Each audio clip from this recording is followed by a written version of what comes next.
Praise the Lord. जय मसीह की। प्रभु यीशु मसीह के नाम से आप सभी को जय मसीह की। Happy Easter. आज का संदेश हम देखेंगे लूका में से, और लूका और उसका 24वां अध्याय। आज का संदेश हमारे जीवन की हर एक वो बातें हैं जो प्रतिदिन हम हमारे जीवन के अंदर करते हैं। परमेश्वर हमारे संग है, पर परमेश्वर को हम कई बार देख नहीं पाते। आज का संदेश इमाउस के मार्ग पर चेलों के साथ। इस संदेश का उद्देश्य आप जानिए कि आज प्रभु हमें उस इमाउस के मार्ग में किस तरह से गाइड करता है और किस तरह से आज हमें उस इमाउस के मार्ग में अपने आप को प्रभु की नजदीकी में रखना है। ये वो मार्ग था जो यरूशलेम से लगभग 7 मील दूर था। इमाउस के गांव में जा रहे थे और पूर्ण रूप से निराशा में डूबे हुए थे।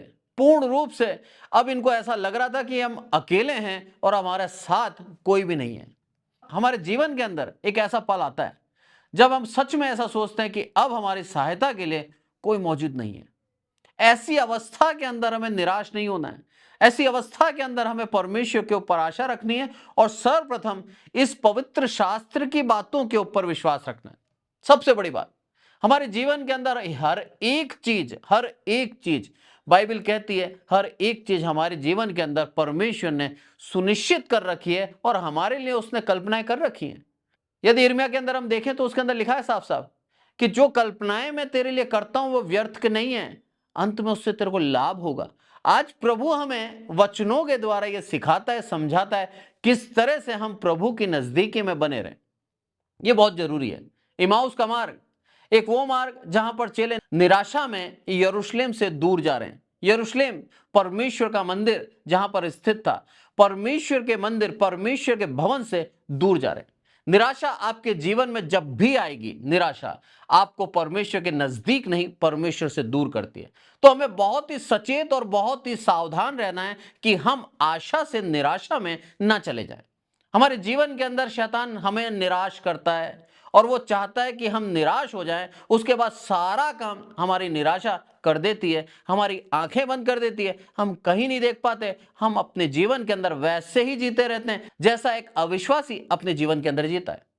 निराशा वो अवस्था होती है जब हम अपने जीवन के अंदर बहुत ज्यादा सोचते हैं और बहुत ज्यादा अपने जीवन के अंदर व्याकुल हो जाते हैं और ये सोच में पड़ जाते हैं कि अब हमारा भविष्य कुछ नहीं है। चेले जो कि 100% परमेश्वर का भय मानते थे, चेले जो पवित्र शास्त्र को पढ़ चुके थे, प्रभु यीशु मसीह के साथ 3.5 साल की उन्होंने सेवकाई करी थी और प्रभु यीशु मसीह के बहुत से आश्चर्य कर्म देखे थे और प्रभु यीशु मसीह पे पूर्ण विश्वास करते थे और उनको मालूम था प्रभु यीशु मसीह हमारे संग है, हम सब कुछ कर सकते हैं। एक वो आशा, एक वो उम्मीद के साथ, एक वो उत्साह के साथ वो अपने जीवन को जी रहे थे। और आज परिस्थिति बदल गई है। आज से 3 दिन पहले एक ऐसा काम हुआ जहां पर चेलों की आशा खत्म हो गई। यीशु मसीह जो उनका विश्वास था, यीशु मसीह जो उनका साहस था, जिसके द्वारा वो बल पाते थे, जिसके विषय में लिखा है यहोवा मेरी चट्टान है, सेनाओं का यहोवा मेरी चट्टान है, शांति का राजकुमार, वो उनके पास से छिन गया। पर प्रभु यीशु मसीह के कहे हुए वचनों पर उनको विश्वास पूर्ण रूप से नहीं था। पुराने नियम की यदि हम बात करें तो यशायाह के अंदर लिखा गया था कि मुर्दे जी उठेंगे, उस बात के ऊपर भी उनको विश्वास नहीं था और वो पूर्ण रूप से निराश होकर अब ये सोच में पड़ गए कि हम यीशु मसीह के बिना कुछ नहीं है और निराश हो गए और यरूशलेम से दूर जा रहे हैं इमाउस की ओर। प्रभु हमें सिखा रहा है यहां पर कि हम आज अपने जीवन के अंदर कैसे जिएं। आज का ईस्टर क्या प्रभु हमारे साथ है? आज का ईस्टर क्या हम विश्वास करते हैं कि हमारी हर निराशा के अंदर, हर उस बुरी अवस्था के अंदर, हर विपरीत परिस्थिति के अंदर परमेश्वर हमारे साथ खड़ा है? यहां पर यदि कुछ आयतों को पढ़ते हैं, यहां पर हम देखते हैं किस तरह से चेले पूर्ण रूप से निराश थे। यहां पर यदि आयत पढ़ूं मैं तो क्या लिखा है, 15वीं आयत, और जब वे आपस में बातचीत और पूछताछ कर रहे थे तो यीशु आप पास आकर उनके साथ हो लिया। चेले चल रहे हैं, उनके साथ कौन आ गया? प्रभु यीशु मसीह आ गया और प्रभु यीशु मसीह भी साथ चलने लगे। ये दृश्य को समझें आप, वो यरूशलेम से दूर जा रहे हैं और यहां पर क्या बोलता है 16वीं आयत के अंदर, परंतु उनकी आंखें ऐसी बंद कर दी गई थी कि उसे पहचान ना सकें। उस निराशा में, उस परेशानी के अंदर हमारी आंखें बंद रहती हैं, हम परमेश्वर की उस करुणा को नहीं देख पाते। यीशु मसीह स्वयं साथ में चल रहे हैं, यीशु मसीह स्वयं इनके साथ साथ हैं। यीशु मसीह ने अकेला नहीं छोड़ा है, आज भी आपको और मुझे अकेला नहीं छोड़ता है। हर विपरीत परिस्थिति के अंदर प्रभु यीशु मसीह हमारे अंदर है। हमें वो आत्मा दे रखा है, उस आत्मा के बल के साथ हम सब कुछ कर सकते हैं, पर शैतान हमें निराश करके हमारी उस सामर्थ को छीन लेना चाहता है। यही कारण है कि हमारे उस पास वो सामर्थ होने के बावजूद भी हम कई बार निराश होकर परमेश्वर से बहुत दूर चल जाते हैं।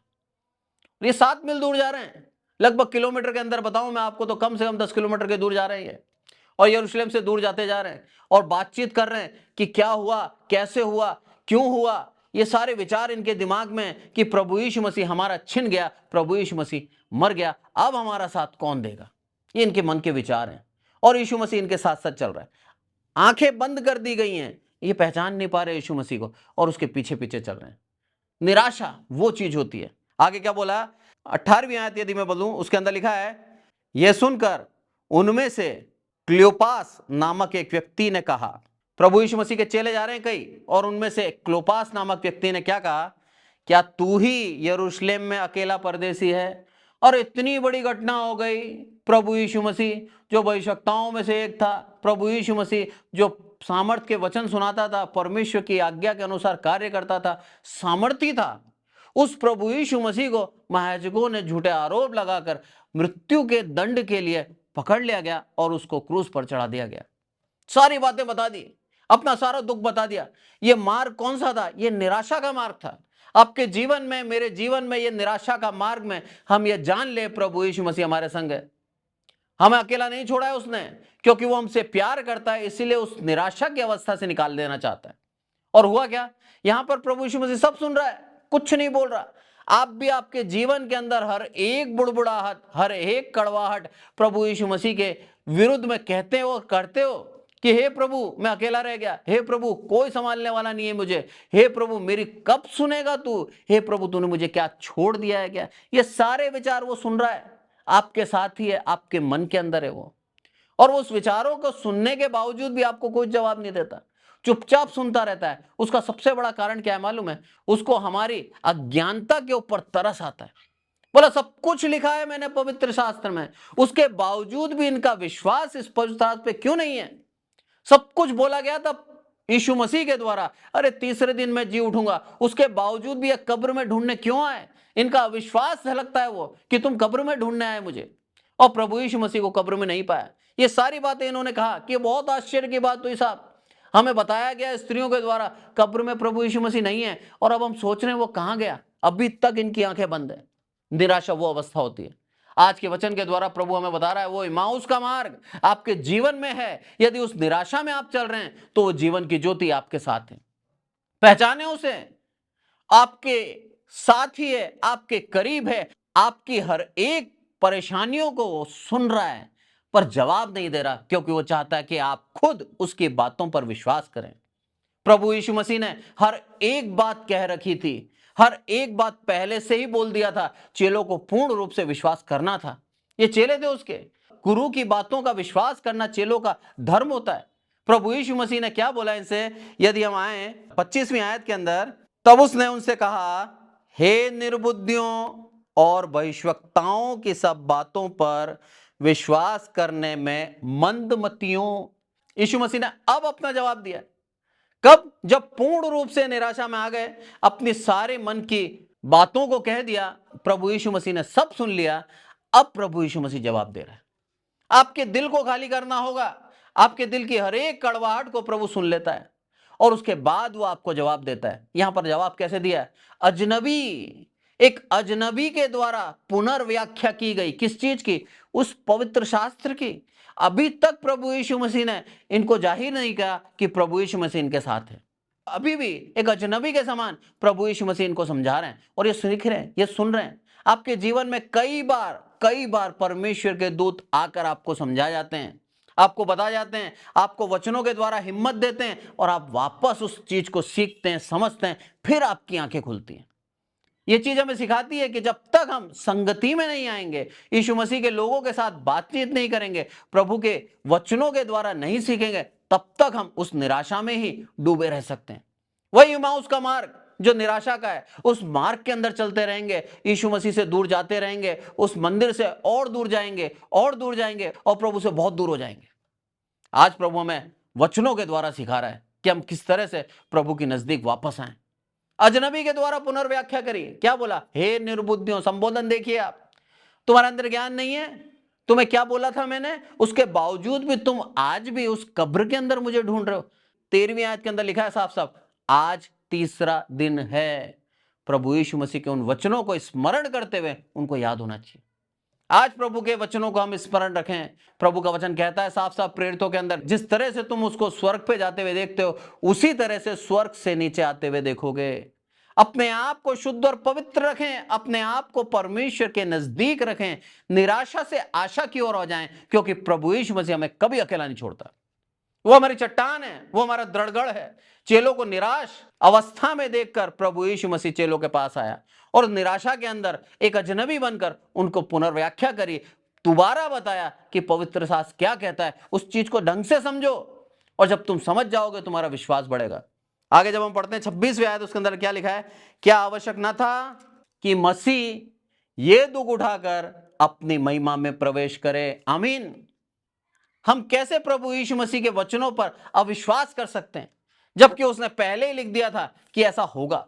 और चेलों को क्या समझाया प्रभु ने? बोला क्या आवश्यक नहीं था, जो लिखा गया है उसका पूर्ण होना आवश्यक नहीं था कि मसीह अपनी महिमा में प्रवेश करे? आमीन। आज प्रभु पुनरुत्थान पाकर अपनी महिमा में प्रवेश कराए। यह आत्मा नहीं है, ये व्यक्तिगत रूप से एक शरीर में आकर प्रभु यीशु मसीह उससे मिले। लिखा है, जब आगे हम पढ़ते हैं उसके अंदर लिखा है, क्यों डरते हो तुम? बोला मेरे हाथ है, मेरे पांव है, देखो मैं आत्मा नहीं हूं, तुम मुझे छू सकते हो। चेलों को बोला प्रभु ने। इसी अध्याय के अंदर जब हम आगे पढ़ते हैं तो हम देखते हैं एक नई देह के अंदर प्रभु यीशु मसीह उनके साथ आकर मिला है। वो देह जो आज प्रभु हमें देना चाहता है, वो देह जो हम प्रभु यीशु मसीह पे विश्वास करके पुनरुत्थान के दिन पाएंगे। हम विश्वास करें, जिस तरह से प्रभु यीशु मसीह जी उठा है, उस तरह से हर एक वो व्यक्ति जो प्रभु यीशु मसीह पे विश्वास करता है जी उठेगा। आपके उस इमाउस के मार्ग से आपको जीवन के मार्ग में ले जाना चाहता है। आपके उस निराशा से आपको आशा में लेके जाना चाहता है। आपको बताता है अजनबियों के द्वारा, आपको बताता है संगति के द्वारा, आपको बताता है प्रियजनों के द्वारा, उसके वचनों को दोबारा व्याख्या करता है। बोला आप सीख, अब समझ, तेरे समझ में आएगी। और इन लोगों को जब समझाया गया तब इनकी आंखें खुली, इनको समझ में आया कि हाँ ये जरूरी था यीशु मसीह का मर जाना और तीसरे दिन जी उठना, क्योंकि उसके द्वारा उसकी महिमा होती है। आमीन। आज ईस्टर का संडे, परमेश्वर की दया और करुणा, हम परमेश्वर के उस महान पुनरुत्थान को याद करते हैं और ये धन्यवाद देते हैं प्रभु का कि हे प्रभु, तूने हमारे लिए, हमारे पापों के लिए बलिदान दिया और तीसरे दिन जी उठकर हमारे लिए पुनरुत्थान का मार्ग खोल दिया। आज हम धन्यवाद दें। क्यों निराश हो? आज प्रभु हमारा हमारे संग है, हमें छोड़ के नहीं गया है। स्वर्ग राज्य में गया है, उसका आत्मा हम पर उतर गया। यूहन्ना उसके 14 के अंदर लिखा है साफ साफ, 14 के 20 में लिखा है, तू मुझ में और मैं तुझ में हूं। आमीन। आज प्रभु यीशु मसीह हम में और हम प्रभु यीशु मसीह में हो जाते हैं जब प्रभु यीशु मसीह को हम स्वीकार कर लेते हैं। क्यों उस इमाउस के मार्ग में आज हम घबराएं? क्यों निराशा के अंदर आज हम परेशान हों? क्यों उस अवस्था के अंदर ये सोचें कि हम अकेले हैं, जबकि हमारा प्रभु यीशु मसीह हमारे साथ सदैव रहता है। चेले जो प्रभु यीशु मसीह के पीछे पीछे चले थे, चेले जिन्होंने घर बार छोड़ा था, चेले वो थे जो प्रभु यीशु मसीह की आज्ञाओं से प्रसन्न रहते थे। उन चेलों को निराशा में देखते ही प्रभु यीशु मसीह आ गया और उनको पुनर्व्याख्या करी पवित्र शास्त्र की, बताया उनको क्या कारण था, क्यों मैं मारा गया और तीसरे दिन मेरा जी उठना आवश्यक था।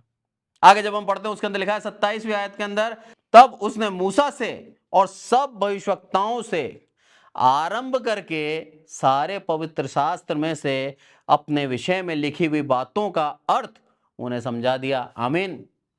मूसा की व्यवस्था से लेकर यशायाह, दाऊद और जितने भी भविष्यवक्ता जिन्होंने प्रभु यीशु मसीह के विषय में बताया, उसका मर जाने के बारे में, उसके गाड़े जाने के बारे में, उसके पुनरुत्थान के विषय में, कुंवारी के द्वारा जन्म लेगा, हर एक बात, सारी बातें उनको व्याख्या के द्वारा दोबारा समझाई और इनके समझ में आई कि हाँ प्रभु, जो कहा गया था उसका पूरा होना चाहिए। उनके समझ में आई और ये सीखने लगे। अब सोचिए, आप पूरी यात्रा के अंदर वो चलते जा रहे हैं और उनको बताता जा रहा है। अब समय हो गया रात। चेलों ने क्या बोला, तू आज हमारे साथ ही रुक जा। और ये रुक गया उनके आग्रह करने पर। जब उनके जीवन में आशा आई, उन्होंने उसको बुलाया। और जब आपके जीवन में आप प्रभु यीशु मसीह को प्रवेश देते हो, तब आपकी आंखें खुलती हैं। ये बहुत जरूरी है, आपको आपके जीवन के अंदर यीशु मसीह को प्रवेश देना। उनको मालूम नहीं था ये यीशु मसीह है, अभी भी आंखें उनकी बंद कर रखी थी। पर जैसे ही उन्होंने उसको प्रवेश दिया, वो आया और रोटी तोड़कर देने लगा, वैसे उनकी आंखें खुल गई और उन्होंने पहचान लिया ये यीशु है, हमारा उद्धार करता। आमीन, ये हमारा गुरु है। बड़े आनंद के साथ खुश हो गए वो कि प्रभु यीशु मसीह हमारे बीच में। 32वीं आयत पढ़ता हूं, उसके अंदर क्या लिखा है। उन्होंने आपस में कहा, जब वह मार्ग में हमसे बातें कर रहा था और पवित्र शास्त्र का अर्थ हमें समझाता था, तो क्या हमारे मन में उत्तेजना ना उत्पन्न हुई। पहचान गए वो, पहचाना हुआ उद्धार करता। जान गए वो यीशु मसीह की बातों को, जान गए यीशु मसीह के बोलने के तरीके को, जान गए प्रभु यीशु मसीह हमसे बात कर रहा था। आमीन। आज आपके जीवन के अंदर जब प्रभु आपको सिखाता है, भले अजनबियों के द्वारा सिखाता है, पर जब वचन के द्वारा वो आपसे बात करता है, आप निराशा से आशा की ओर आ जाते हैं और आप पहचान जाते हैं मेरा उद्धार करता मुझसे बात करने आए।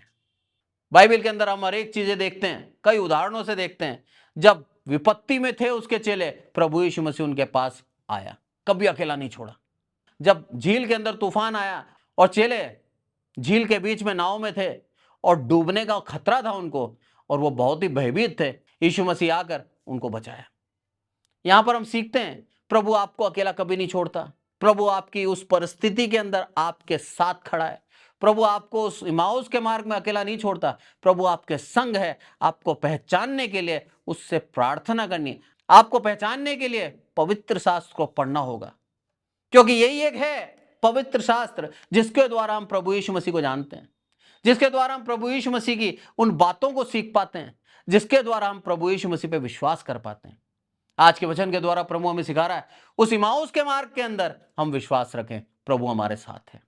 अंत में क्या है, जीवन में वापसी। आपके जीवन में वापसी होगी जब आप प्रभु की बातों पर मन लगाएंगे और उसकी बातों को पूर्ण मन से सुनना चाहेंगे। यहां पर जब उन्होंने पहचाना कि ये पहचाना हुआ उद्धार करता है हमारा, तो जीवन में वापसी करी उन्होंने। और जब हम पढ़ते हैं 33वें आयत में क्या कह रहे हैं, वे उसी घड़ी उठकर यरूशलेम को लौट गए। आमीन। जो मंदिर था, जो प्रभु का घर था, उस घर से दूर चले गए थे और उसी समय, उसी रात में वो वापस चले गए। उस अंधकार में वो ज्योति की ओर बढ़े। आपको भी आज ज्योति की ओर बढ़ना होगा। आज आपके जीवन के अंदर निराशा से आशा की ओर जाना होगा। परमेश्वर आपके साथ है, यीशु मसीह आपके साथ है। यीशु मसीह आपको वचनों के द्वारा प्रोत्साहन कर रहा है कि मैंने तेरी दुख को सुना है, मैं जानता हूं तेरी परिस्थिति क्या है और एक परिस्थिति के अंदर मैं तेरा निवारण करने के लिए तेरे साथ चलता हूं। आज प्रभु आपके साथ है। उस जीवन में वापसी कर लें, उस निराशा से आशा में आ जाएं, परिस्थितियों को प्रभु के हाथ में डाल दें, क्योंकि प्रभु हर एक विपरीत परिस्थिति से निकालने की शक्ति और सामर्थ्य रखता है। पहचान लो उद्धारकर्ता आपके पास है। पहचान लो उद्धारकर्ता आपके संग है, आपके अंदर है। वो उद्धारकर्ता आज आपसे कह रहा है, उस इमाउस के मार्ग को त्याग कर यरूशलेम की मार्ग की ओर बढ़। क्यों प्रभु से दूर जा रहा है? प्रभु की ओर बढ़। जबकि रात हो चुकी थी, चेलों ने बोला था प्रभु यीशु मसीह से, बोला बहुत रात हो गई तो हमारे साथ रुक और रात में रोटी तोड़, हमारे साथ खाना खा। इसलिए प्रभु यीशु मसीह रुके थे और रात बहुत हो गई थी। इस रात के अंदर चलना जोखिम भरा था। लगभग 10 किलोमीटर जाना है आपको यरूशलेम की ओर, पर तुरंत ये जीवन से भर गए और वापसी करी प्रभु यीशु मसीह के और बढ़ने लगे और पूर्ण रूप से आनंदित होकर वापस यरूशलेम की ओर जाने लगे। प्रभु आज हमें सिखा रहा है किस तरह से हम परमेश्वर की आज्ञा का पालन करते हुए जीवन को जिए। यहां पर चेले जो निराशा में थे, परमेश्वर की दया और करुणा से ये आशा में आ गए, जीवन में आ गए। आगे जब हम पढ़ते हैं 34वें आयत, उसके अंदर क्या लिखा है, वे कहते थे प्रभु सचमुच जी उठा है और शमौन को दिखाई दिया है।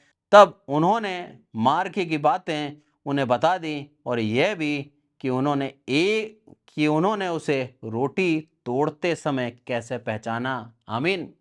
रोटी प्रभु यीशु मसीह की देह को दर्शाती है। प्रभु यीशु मसीह क्या बोला?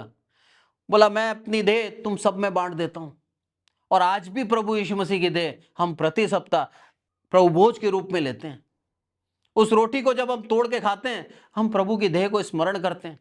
प्रभु यीशु मसीह ने उस समय भी कहा था, बलिदान से पूर्व उसने रोटी लेकर सबको बांटी और कहा, ये मेरी देह है। बियारी के पीछे कटोरा लिया और कहा, ये लहू में मेरी नई वाचा है। प्रभु यीशु मसीह ने वो चीज दर्शाई थी और उसी चीज को दोबारा दोहराया तो इनकी आंखें खुल गई। आपके जीवन के अंदर वही आशीषें दोबारा दोहराएगा। आपके जीवन के अंदर प्रभु यीशु मसीह दोबारा अपनी उपस्थिति बताएगा। आपके जीवन के अंदर उस निराशा की अवस्था में प्रभु यीशु मसीह दोबारा अपनी उपस्थिति को बताएगा। आपको उस उपस्थिति को पहचानना है, जीवन में वापसी लेनी है और प्रभु यीशु मसीह के करीब आना है। साफ साफ बोलते हैं, हमने देखा, प्रभु यीशु मसीह को देखा, पहचान लिया, वो जी उठा है। आज आपके जीवन के अंदर आप कहने पाए कि हाँ, प्रभु यीशु मसीह मेरे लिए जीवित है, प्रभु यीशु मसीह मेरे अंदर है, प्रभु यीशु मसीह मुझसे बात करता है और प्रभु यीशु मसीह की करुणा और अनुग्रह से मैं प्रभु यीशु मसीह के पीछे चल रहा हूं। आज आपके जीवन के द्वारा प्रभु यीशु मसीह महिमा पाए। आज आपके जीवन के द्वारा दुनिया जानने पाए यीशु मसीह जीवित है। यही है ईस्टर संडे का मैसेज। आज उस इमाउस के मार्ग से आप बाहर आ जाएं और निराशा से आशा की ओर आए। प्रभु आपको सिखाता है, जीवन में वापसी करें, प्रभु यीशु मसीह के नाम की महिमा करें और प्रभु यीशु मसीह के नाम के लिए आगे बढ़ते जाएं। आज के वचन के लिए प्रभु हमें आशीषित करें। आइए प्रार्थना करें। हे हमारे प्रभु, आपका बहुत बहुत धन्यवाद देते हैं मेरे प्रभु, सारी आदर महिमा आपको देते हैं। प्रार्थना करते हैं विशेष करके आपकी दया करुणा के लिए मेरे प्रभु। ईस्टर संडे लोगों के लिए एक आशीषित संडे हो मेरे प्रभु। जीवन के अंदर मेरे प्रभु निराशा में ना रहें, बल्कि जीवन में वापसी कर लें मेरे प्रभु। आपकी नज़दीकी में आए मेरे प्रभु। आप पर विश्वास करें कि हर परिस्थिति में आप साथ हैं मेरे प्रभु। आप हमारे प्रभु हैं मेरे प्रभु, आपने हमें कभी नहीं छोड़ा। आपका बहुत बहुत धन्यवाद। हर निराशा के अंदर आप हमारी बातों को सुनते हैं, हमारी हर एक परेशानियों को आप सुनते हैं मेरे प्रभु और वचन के द्वारा उसका निवारण करते हैं मेरे प्रभु। आपका बहुतायत का धन्यवाद देते हैं मेरे प्रभु कि आपकी निगाह हमारी ओर है। आदरमान आपको देते हैं मेरे प्रभु। आज आप हमारे अंदर जीवित हैं, आपका बहुत बहुत धन्यवाद। ऐसे ही मेरे प्रभु हमारे जीवन से आपकी महिमा कर पाएं और दुनिया को बताएं कि प्रभु यीशु मसीह मुझ में जीवित है और दुनिया को यह बताएं सचमुच वो जी उठा है। आदरमान आपको देते हैं मेरे प्रभु। आपने हमारी विनती सुनी, इसलिए आपका धन्यवाद। प्रभु यीशु मसीह के नाम से मांगते हैं, आमीन। अब प्रभु यीशु मसीह का अनुग्रह, पिता परमेश्वर का प्रेम, पवित्र आत्मा की सहभागिता हम में से प्रत्येक के जीवन के अंत तक हो, आमीन। Praise the Lord. Thank you so much.